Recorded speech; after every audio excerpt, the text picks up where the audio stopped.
للہ ما فی السماوات وما فی الارض وان تبدوا ما فی انفسکم او تخفوه یحاسبکم به اللہ فیغفر لمن یشاء ویعذب من یشاء واللہ علی کل شیء قدیر۔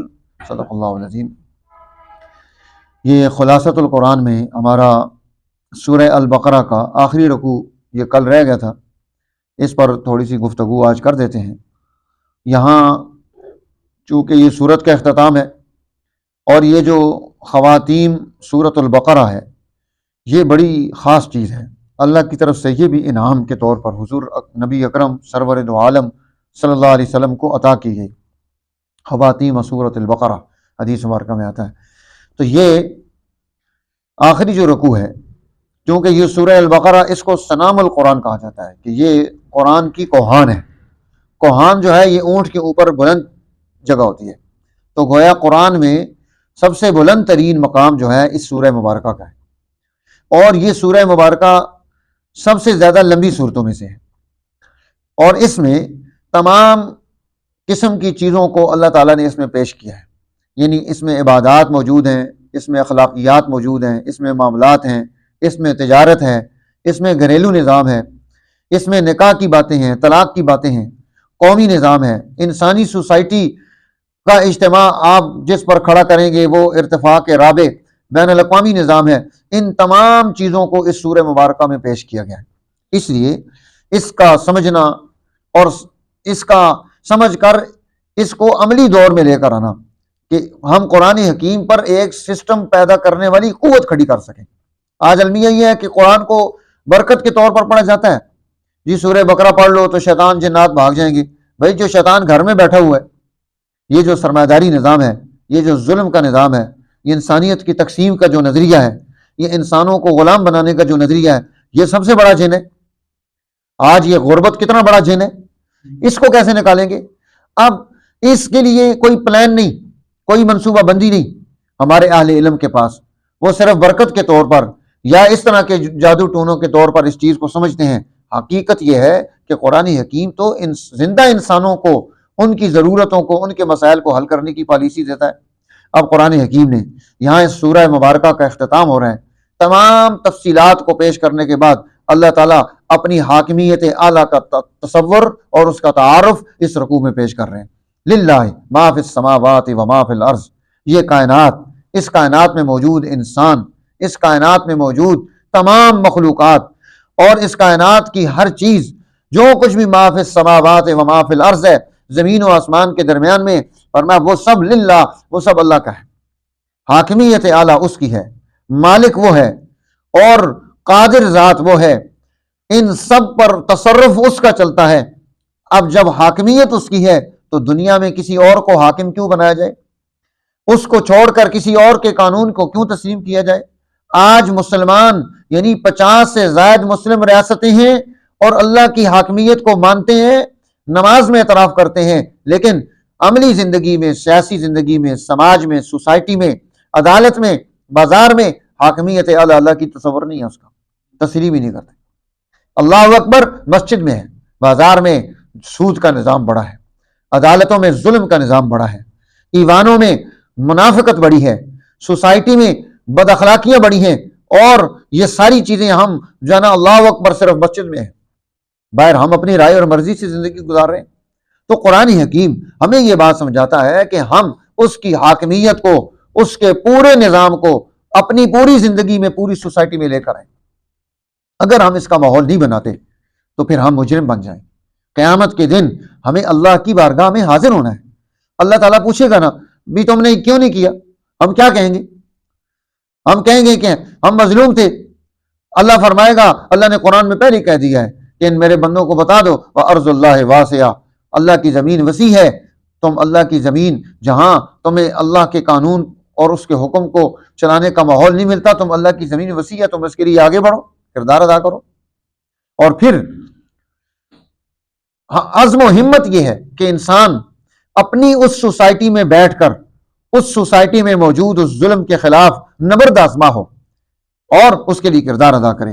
اب یہاں قرآن حکیم نے ایک بات پیش کی، وَإِن تُبْدُوا مَا فِي أَنفُسِكُمْ أَوْ تُخْفُوهُ يُحَاسِبْكُمْ بِهِ اللَّهُ، اگر ظاہر کرو گے اپنے دل کی بات یا چھپاؤ گے اس کو حساب میں لائے گا تم سے اللہ، یعنی اللہ تعالیٰ وہ اس حساب و کتاب کرے گا۔ اب جب یہ بات سامنے آئی تو صحابہ کرام رضوان اللہ علیہم اجمعین تو پریشان ہو گئے کہ یا نبی اللہ، ہم جو ظاہر دین ہے اس کا حساب کتاب تو دے سکتے ہیں، لیکن جو انسان کا قلب ہے اس کے اختیار میں تو نہیں ہے، دل میں کیا بات آ رہی ہے یہ انسان کے اختیار میں تو نہیں۔ جب یہ اختیار میں نہیں ہے تو پھر اس پر محاسبہ ہوگا تو کتنی پریشانی بن جائے گی۔ اب ایک صحابی حضور علیہ السلام کے پاس آئے کہ یا نبی اللہ، دل میں بعض دفعہ ایسی بات آتی ہے کہ وہ بات اگر ہم زبان پر لائیں تو اس سے زیادہ بہتر ہے کہ ہم جل کر خاک ہو جائیں۔ آپ فرمائیں کیا اس کا کیا حال ہے؟ آپ نے فرمایا کہ ذاک الایمان، یہ ایمان ہے، یعنی ایمان ہے تو اس ایمان کا جو ہے نا وہ اس کی تاثیر کہ دشمن حملہ کہاں پر کرتا ہے، چور کہاں پر حملہ کرتا ہے، ڈاکو کہاں پر حملہ کرتا ہے، جہاں مال ہوگا۔ اب شیطان کا حملہ قلب پر ہوگا، اس قلب پر جس قلب میں ایمان ہوگا۔ جب ایمان ہے تو اس ایمان کو وہاں سے حذف کرنے کی، اس ایمان کو ختم کرنے کی، ڈیلیٹ کرنے کی، اس دل کے اندر سے ایمان کو نکالنے کی شیطان کی آخری کوشش، اس کی پوری کوشش، یہاں تک کہ زندگی کے اختتام تک بھی وہ اسی کام میں لگا رہتا ہے کہ اس بندہ مومن کو دنیا سے جاتے ہوئے اس کا ایمان اس سے چھین لیا جائے، اور وہ ہمہ وقت اس کام میں مصروف ہے۔ اس لیے انسان ہر وقت محتاج ہے اللہ کی ذات کا، کہ اللہ کے ساتھ اپنا تعلق اور نسبت بنائے رکھے، اور یہ جو نیکی کی محفل ہے اور اولیاء اللہ کی مجلس ہے، حضور علیہ السلام کی مجلس ہے، اس کو قائم رکھے۔ یہ انسان کے ایمان کی حفاظت کا زینہ ہے۔ تو میرے دوستو، جب صحابہ نے یہ بات کی کہ یہ تو بڑی پریشانی والی بات ہوگی کہ محاسبہ اس پر ہے، یحاسبکم بہ اللہ، اللہ تم سے حساب کتاب کرے گا۔ اب اللہ حساب کتاب کرے گا اور محاسبہ اس پر ہے جو انسان کے اختیار میں نہیں ہے۔ اس لیے امام شاہ رفیع الدین محدث دہلوی، جو امام شاہ ولی اللہ محدث دہلوی کی اولاد میں سے ہیں، وہ فرماتے ہیں کہ انسان کے نفس میں جو چیزیں آتی ہیں جس پر محاسبے کی گفتگو کی گئی ہے وہ 5 قسم کی چیزیں، 5 قسم کی چیزیں ان پر محاسبہ ہوتا ہے، اور ان کا تعلق نفس کے ساتھ ہے۔ سب سے پہلی چیز فرمایا اعتقاد ہے، کہ آپ کے نفس میں، دل میں آپ کا اعتقاد اور عقیدہ کیا ہے، وہ عقیدہ توحید ہے یا عقیدہ شرک ہے، اس کے اندر اخلاص پایا جاتا ہے یا اس کے اندر نفاق پایا جاتا ہے، وہاں یقین کی کیفیات موجود ہیں یا تردد کی کیفیات موجود ہیں، جیسی کیفیات ہوں گی ویسا محاسبہ ہوگا۔ ایمان، اعتقاد، توحید، اخلاص، یقین، یہ کیفیات جو ہیں ان کا اپنا محاسبہ ہے، اور جو ہے نا اعتقاد میں توحید کے بجائے شرک ہو، اخلاص کے بجائے نفاق ہو، اور یقین کے بجائے تردد کی کیفیات ہوں تو اس کا محاسبہ اس اعتبار سے ہے۔ یہ پہلی چیز آگے اعتقاد۔ دوسری چیز فرماتے ہیں کہ یہ دوسرا جو انسان کے نفس میں آنے والی چیز ہے وہ ہے محبت یا نفرت کا جذبہ، کہ انسان کے اندر اللہ تعالیٰ نے یہ ایک جذبہ رکھا ہے، اس لیے احب الاعمال، اعمال میں سے محبوب ترین عمل جس کو حضور علیہ السلام فرما رہے ہیں، الحب فی اللہ والبغض فی اللہ، اللہ کے لیے محبت کرنا، اللہ کے لیے بغض رکھنا۔ اور اس لیے جب انسان اللہ کے لیے محبت رکھتا ہے، اللہ کے لیے بغض رکھتا ہے، تو فقد استکمل الایمان، اس کے ایمان کو تکمیل مل جاتی ہے۔ تو یہ دوسرا جذبہ آ گیا۔ اب اس کے اندر نفرت یا محبت کیا چیز پائی جاتی ہے، اس محاسبہ اس کے اعتبار سے ہے۔ تیسری چیز وہ فرماتے ہیں کہ اس کے اندر اس کا عزم دیکھا جاتا ہے کہ اس کا ارادہ کیا ہے، اس کی نیت کیا ہے، اس کی نیت میں اچھائی پائی جاتی ہے یا اس کی نیت میں برائی پائی جاتی ہے۔ ہم جو بھی کام کر رہے ہیں اگر اچھی نیت کے ساتھ کر رہے ہیں تو وہ نتیجہ اچھا پیدا کر دے گا، اگر بری نیت کے ساتھ کر رہے ہیں تو نتیجہ برا پیدا ہو جائے گا۔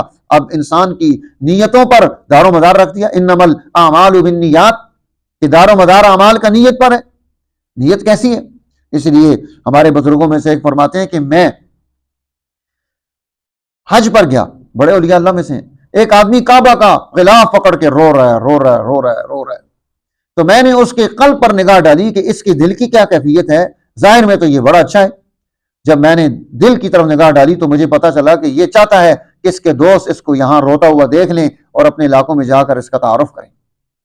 اب دیکھو، غلاف کعبہ پکڑ کر روتے ہوئے دل میں کیا خواہش ہے، نیت کیا ہے۔ پھر کہتا ہے میں مینا میں گیا، میں نے دیکھا ایک نوجوان وہاں بازار میں بیٹھا ہوا چیز بیچ رہا ہے، بظاہر وہ دنیا میں مصروف ہے، بیت اللہ الحرام میں پہنچ کر حج کے ایام میں پہنچ کر، مینا جیسی مقدس جگہ پہنچ کر اپنے کاروبار میں لگا ہوا ہے۔ کہتے ہیں میں نے اس کے قلب پر نگاہ ڈالی کہ اس کے دل کی کیا کیفیت ہے، تو میں نے دیکھا اس کا دل اللہ کی محبت میں جو ہے نا وہ بھرا ہوا ہے، اللہ کی محبت سے، اور جو ہے نا وہ اللہ کی محبت میں وہ وہاں بیٹھ کر وہ کردار ادا کر رہا ہے۔ ہاتھ کام میں ہے، دل اللہ کی یاد میں مصروف ہے۔ تو نیت انسان کی وہ مراد بنتی ہے، نتیجہ پیدا کرتی ہے۔ چوتھی چیز وہ فرماتے ہیں کہ محاسبے کے اعتبار سے انسان کے دل میں جو چیز آتی ہے وہ تقویٰ ہے، کہ اس کے اندر تقویٰ کی کیفیت پیدا ہوئی ہے یا نہیں۔ اب اس میں زہد، حرص اور لالچ، یہ ساری چیزیں تقویٰ کے ضمن میں آ جاتی ہیں، ان کی تفصیلات بھی ہیں۔ اس لیے تقویٰ کا ماحول پیدا کرنا، تقویٰ کے لیے قرآن حکیم نے عدل کا لفظ استعمال کیا، اے دلو ہوا اقرب للتقویٰ۔ اگر تم سوسائٹی میں عدل پیدا کر دو گے تو تقویٰ کے سب سے قریب ترین چیز عدل ہے۔ تو تقویٰ جو ہے انسان اپنے اندر پاکیزگی پیدا کر لے۔ اس لیے جتنے بھی نیک اعمال ہیں ان کا نتیجہ قرآن نے تقویٰ پیش کیا۔ جیسے آپ ماشاءاللہ رمضان گزر رہے ہیں تو روزہ، اس روزے کی فرضیت کو جہاں قرآن نے پیش کیا وہاں کیا بات کی؟ لعلکم تتقون۔ اللہ یہ چاہتا ہے کہ تمہارے دلوں میں پاکیزگی پیدا ہو جائے، ادب پیدا ہو جائے۔ اگر یہ ادب نہیں آیا تو اسی کے اعتبار سے انسان سے محاسبہ حساب کتاب ہے۔ اور پانچویں چیز فرمائی کہ وہ ہے خطرات۔ انسان کے دل پر جو مسلسل خطرات چلتے ہیں کہ انسانی دل اس میں وہ لا یکلف اللہ نفسا الا وسعها، اللہ تکلیف نہیں دیتا کسی کو مگر اس میں جتنی وسعت ہے، جتنی گنجائش رکھتا ہے۔ لہا ما کسبت وعلیہا ما اکتسبت۔ اب یہاں قرآن حکیم نے یہ رہنمائی ارشاد فرما دی کہ انسان کو اللہ تعالیٰ نے اتنا ہی پابند بنایا ہے جتنا انسان کردار ادا کر سکتا ہے۔ جہاں اس پر تکلیف آئی، مشقت آئی، وہاں اللہ تعالیٰ نے سہولت پیدا کر دی۔ آپ پوری زندگی کا جائزہ لیں، دین نے جتنی چیزیں فرض کی ہیں، ضروری قرار دی ہیں، ان میں سے کوئی چیز بھی ایسی نہیں ہے جس پر انسان کو عمل کرنا مشکل ہو۔ جہاں مشکل آئی وہاں شریعت نے اس کو راستہ دے دیا۔ جیسے آپ دیکھیں ایک بندہ باوضو رہنے شرط ہے نماز میں، لیکن ایک آدمی وضو نہیں کر سکتا، بیمار ہے، تو قرآن نے اس کے لیے جو ہے نا فیصلہ سنا دیا۔ حضور علیہ السلام نے وضاحت کر دی، فَتَيَمَّمُوا صَعِيدًا طَيِّبًا، وہ پاکیزہ جو ہے نا جی پاکیزگی حاصل کرنے کے لیے مٹی کا استعمال کر لے۔ اسی طرح کھڑے ہو کر نماز پڑھنا شرط ہے، لیکن نہیں پڑھ سکتا، کھڑے ہو کر بیٹھ کر پڑھنے کا حکم دے دیا۔ اور بیٹھ کر نماز، یہ بھی بعد میں تیمم کا طریقہ بتا دیتے ہیں آپ کو۔ بیٹھ کر نماز اگر وہ جو ہے نہیں پڑھ سکتا تو اسے کہا کہ لیٹ کر پڑھ لو، اشارے کے ساتھ پڑھ لو۔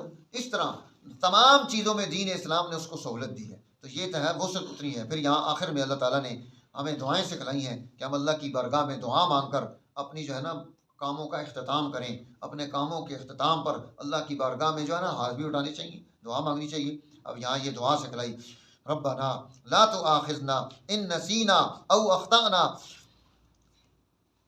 کیا ہمارے پروردگار لا تؤاخذنا، نہ پکڑ ہمیں، ان نسینا اگر ہم بھول جائیں، او اخطأنا یا چوک جائیں، ربنا اے ہمارے رب، ولا تحمل علینا اسرا اور نہ رکھ ہم پر بوجھ بھاری، کما حملتہ علی الذین من قبلنا جیسے تو نے ہم سے پہلے لوگوں پر رکھا تھا، ربنا اے ہمارے رب، ولا تحملنا اور نہ اٹھوا ہم سے، ما لا طاقت لنا بھی وہ بوجھ جس کی اٹھانے کی ہم طاقت نہیں رکھتے، واعف عنا درگزر کر ہم سے، واغفر لنا بخش ہم کو، ورحمنا رحم کر ہم پر، انت مولانا تو ہی ہمارا رب ہے، فانصرنا مدد کر ہماری، علی القوم الکافرین کافر قوم پر۔ تو گویا یہاں قرآن حکیم نے کتنی اچھی دعائیں سکھلائی ہیں۔ ان دعاؤں کا ترجمہ یاد کرنا چاہیے اور انہیں اللہ کی بارگاہ میں یہ دعائیں مانگنی چاہیے کہ تاکہ ہم پر کوئی ایسا بوجھ، کوئی ایسی پریشانی نہ آئے۔ تو ہم تو مانگتے ہی نہیں، پھر روتے ہیں کہ ہم پر پریشانی آ گئی۔ تو اس لیے اپنی عادت میں ان دعاؤں کو بھی ہمیں جو ہے وہ مانگنے کی عادت بنانی چاہیے۔ تیمم کا طریقہ انہوں نے پوچھا ہے کہ آپ تیمم جب کرنا چاہتے ہیں تو وضو کی نیت کریں گے یا غسل کی نیت کریں گے؟ دونوں کے لیے تیمم ایک ہی ہے، یعنی آپ نے ایک اینٹ لے لی یا پتھر لے لیا اور اس اینٹ یا پتھر پر آپ نے اس طرح اپنے دونوں ہاتھ رکھے اور رکھ کر ایسے آپ نے جھاڑ لیے۔ جب آپ نے ہاتھ جھاڑے اس کے بعد اب آپ نے اگر مٹی لگی ہو تو جھاڑنے نہیں لگی تو ضرورت نہیں جھاڑنے کی، اپنے پورے چہرے پر آپ ملیں گے۔ یہ خیال ہے کہ ناک لوگ چھوڑ دیتے ہیں، ایسے کرتے ہیں نا، ناک درمیان سے نکل جاتی ہے، یہ ناک بھی ساتھ شامل ہو، یہ چہرے کا حصہ ہے۔ اور ایک دفعہ پورے چہرے پر آپ نے اس کو پھیر دیا، پھر دوبارہ اسی طرح آپ نے ایسے ہاتھ مارا، ایسے جھاڑا اور پھر آپ نے یہاں سے شروع کیا اور یہ پیچھے تک لے کر آئے، پھر اپنے ہاتھ کو ایسے الٹا کریں، یہ انگوٹھا یہاں پیچھے پھیر دیں اور اس طرح کر کے یہاں سے باہر نکال دیں۔ یہ دوسرا ہم اس طرح سے کریں گے، یہاں سے پیچھے لے کر آئے، اس کو یہاں سے ایسے کیا اور یہاں سے واپس نکال دیا۔ اب نیت کے ساتھ یہ تیمم ہمارا پورا ہو گیا۔ اگر آپ نے نیت وضو کی ہے تو وضو ہو جائے گا. اگر آپ بے غسل تھے یعنی غسل فرض تھا اور آپ پانی نہیں استعمال کر سکتے تھے، آپ نے نیت کی کہ میں پاک ہو جاؤں، تو آپ پاک ہوں گے. اور جب تک آپ پانی پر قدرت نہیں رکھتے آپ تیمم سے استفادہ کر سکتے ہیں، لیکن جیسے ہی پانی پر قدرت مل جائے گی تو آپ کا تیمم ختم ہو جائے گا. اب آپ کو وضو کرنا پڑے گا یا غسل کرنا پڑے گا. اللہ تعالیٰ عمل کی توفیق نصیب فرمائے. شکریہ.